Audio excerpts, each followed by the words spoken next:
All right, every Monday we get a chance to talk to my friend Jim Bacon, who is the founder and editor of Bacon's Rebellion. He's also the executive director of the Jefferson Council, the group of alums at UVA, University of Virginia in Charlottesville, who are trying to kind of, they love the school. It's not like they hate the school. That's one reason I pay so much attention to them. It's one thing if people say, I hate you, and here's how you should change.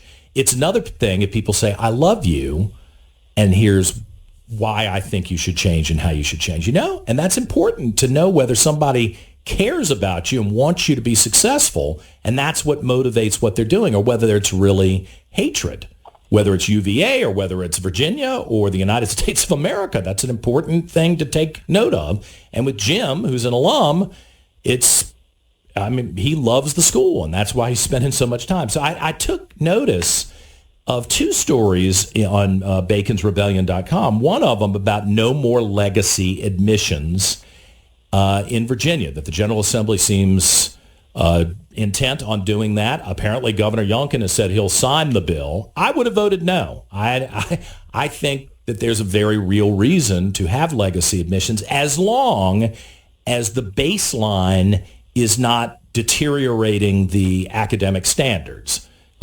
You still got to qualify to get into the school, and then you set aside a certain number of spots for people who've had alums. And I don't think there's anything wrong with that. Have you all taken a position on it, Jim? Hey, John, good morning. Good morning. No, we have not taken a position on legacies. And I think there's two conflicting values at work here. Uh-huh. And one is the one that Governor Youngkin and apparently every Republican in the General Assembly and Jason Myers all have, and that is that admissions should be based on merit, not race, not ethnicity, and not on whether your mommy and daddy went to school. So that's one view, and there are some real obviously that's a very important view, and we've expressed that a lot on your show. But the other one is that giving some mild preference to legacies with the children of or nieces or nephews of alumni, a preference kind of builds alumni loyalty. And the fact is that a lot of the people who go to UVA, just like at VMI and William & Mary and many other institutions, are multi-generational. Right. And they have a multi-generational love for their alma mater. And they're more engaged. They go to the athletic events. They go to reunions. They give more money. You can count on them if you're a legislator to kind of work for you in the General Assembly. They're more, by whatever measure, they're more engaged, and that is a great benefit to the institution. So you have these two conflicting values. And at the Jefferson Council, we just decided we have not wanted to kind of have to choose between those, because our public face, we're absolutely in favor of meritocracy. Mm-hmm. But behind the scenes, a lot of the members who care most about the university, they're intergenerational wahoos. Yeah, but they would agree. If I'm not criticizing you. If you've got a 3.0 or a 2.8 in high school, whatever high school you go to, whether it's St. Christopher's in the Prep League, or whether it's Godwin High School, or whether it's one of the schools in the city of Richmond, okay. But you're probably not going to get into UVA with that, So as long as you're not lowering the standards, then they're inevitably, unless you're just drawing names out of a hat, like everybody who's 3.5 or 3.8 to 4.2, we're going to put all your names in a hat. We're just going to draw them out of a hat. Someone's making a determination about who's getting in, and there's some subjective analysis of that. And it doesn't seem to me that it's wrong to say, we got somebody who's every person in their family has gone to UVA for a century, that we would allow that to continue as long as it's not some kind of chump situation. Or, does the law say anything about somebody who says, hey, take my kid and I'll give you $6 million to build the new dormitory or to build the new climbing wall in the gym or something like that? This kind of buying your admission. Is that explicitly banned too? Yes, the legislation does. It bans not only considering legacy status, but also donor status.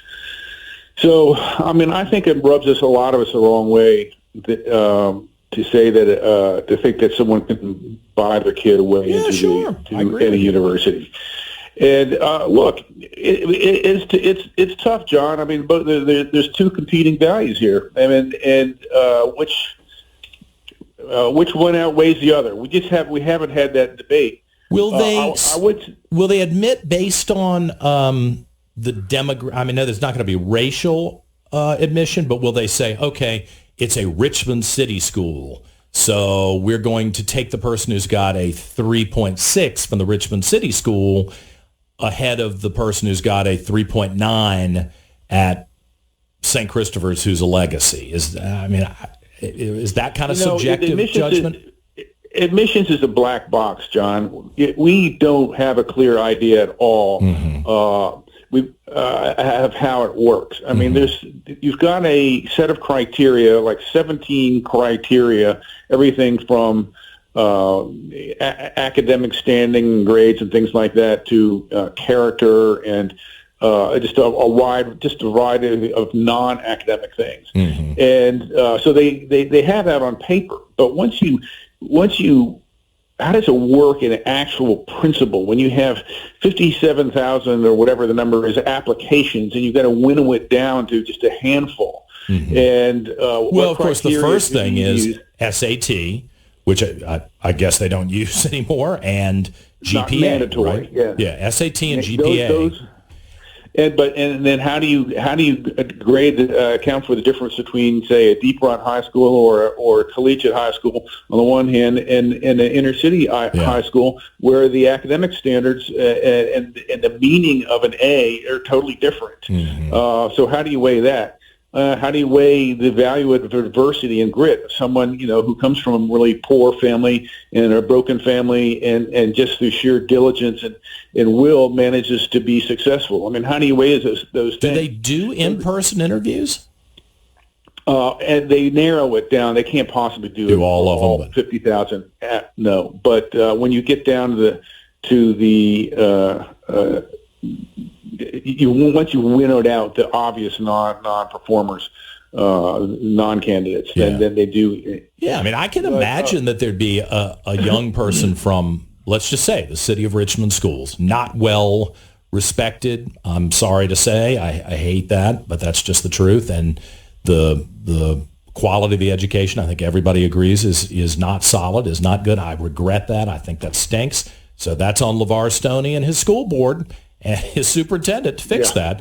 So, that's a whole nother conversation. But I can imagine at University of Virginia or another school, you get an amazing young person who has really worked hard, who doesn't have the same qualifications as somebody at St. Christopher's, where I went to school, and this kid just knocks your socks off in the interview, is articulate, smart, driven, obviously is on the ball, and then I'm going to stereotype here. You get somebody who's kind of been given a lot of things at St. Chris, and maybe you think, well, there's nothing wrong with them, and they're doing fine, but this kid beats the other kid. But without that kind of personal interaction and kind of an objective analysis of it, I don't know how you do that. When I was in the fraternity, Jim, I was on the board that would select members of the fraternity. I got to go back through my box in the attic and see if I can find this. And I created this scoring system because I was repulsed at how much of it was, this is my buddy and we like to drink. And I thought, we're not getting the kind of guys we need to do the things that we want to do, whether it's public service or, student leadership, just based on that. So I created the scoring thing.